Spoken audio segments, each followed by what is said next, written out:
Over the years, the Ugandan government has been conducting tax policy reforms to create entrepreneurship conditions for the growth of small and medium enterprises. SMEs play a very vital role in the development of economies. Taxation and tax regimes are used by government to provide means for small businesses to participate in economic growth. This week, Urban Magazine seeks to find out the influence of taxation policy on small business and entrepreneurial enterprises in Uganda. In 2019, the African Union Commission launched the 1 Million by 2021 initiative, which is expected to create opportunities for 1 million young Africans in the areas of education, employment, entrepreneurship, and engagement. So, in the commemoration of the African Youth Month, SEATINI Uganda, in partnership with Action Aid Uganda, set a platform to allow the youth freely discuss how they can be involved in tax policy formulation process. The areas discussed were, among others, provide an analysis on the economic and social impact of the COVID-19 pandemic on the youth in Uganda, assess the measures put in place to address the challenges of the youth amidst the COVID-19 pandemic, and agree on recommendations and a way forward on how youth can take the center stage to influence fiscal governance process during and after. And 3, agree on recommendations and a way forward on how youth can take the center stage to influence fiscal governance process during and after the COVID-19 pandemic. But are the youth fully involved in the tax process? We are calling upon the youth to be heard, for the youth to participate in tax processes, to ensure that their voices are heard, to ensure that their views are put on table. So we brought on board here, we brought in this meeting the Director Economic Policy from the Ministry of Finance. These are the people who make the tax policies. We brought some people from URA. We brought some people from Stanbic to talk to the youth, to exchange views. And for me, I think it was really fruitful, because the youth were able to put their issues on table, and they were able to get answers from Ministry of Finance and from URA. In today's event, we are basically trying to put youth at the forefront, seeing that youth are able to engage in tax policy processes, because, as you might be aware, they comprise the biggest part of the population. So even when we have policies in place and a big part of the population is being impacted, the biggest part that is actually getting that impact or receiving that impact are the youth, the young people. But we see that the youth have not been engaged in these processes. They do not influence government, and policies are just put in place without putting into consideration their needs.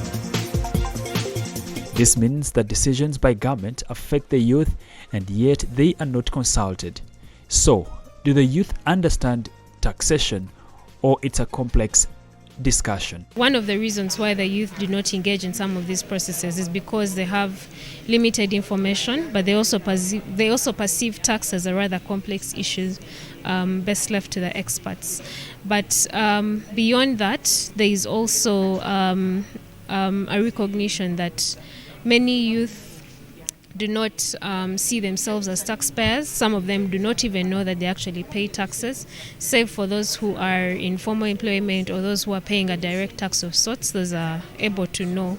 So for us here, it's one, to create a consciousness as well among the youth to know that they're taxpayers and take up the mantle to influence the policies in place, but also hold government accountable for the taxes that are collected, to see that they are more responsive to their needs. This means that there should be a deliberate move by government to skill the youth. I think for me right now, what I would encourage government to do is to focus on making the young people productive. Because when you make the young people productive, you're going to get the taxes after. If 10 years down the road they're able to build those businesses, or for 5 years, and they're stable, you'll be able to get all those taxes out of them. But when you tax them heavily right now and you kill them instead, they won't have jobs, they won't have a future. So I think for me, it's what I'm emphasizing. I'm calling upon government to consider making the youth productive. And how you're making the youth productive is invest in them. I don't want them to invest in the yogas. It's a good thing, but it lacks something. It lacks the mentoring, the molding of the young person, because you're just giving someone cash. You're not giving them the skills. One officer was expressing an opinion on what they were looking at in terms of cash flow. A decision has not been made that some sectors are not going to get money. That is not true. We don't have enough money to finance all our needs. Like usual, we've never had enough money to finance all our needs, but we usually prioritize. Meanwhile, as taxation remains a debate that most youth entrepreneurs might not directly be involved in, COVID is one that has left all of them speaking. Despite its challenges, there are those who have benefited from the pandemic. Given the fact that I'm in the ICT space, actually COVID-19 has worked to my advantage. Yes, because when you're dealing with a soft firm, for example, a cybersecurity firm, what happens is that we've seen a lot of transition of businesses and entities and people from the brick and mortar style of operation onto the soft digital platforms. And with that, we've seen certain security issues that have come up. I mean, just last month we saw the issue of the hacking on the third-party service provider to Stanbic, Airtel and MTN. So operating in the cybersecurity industry has given us the opportunity to accelerate in this time where the world has been hit by coronavirus. To me, in that regard, it has worked to my advantage.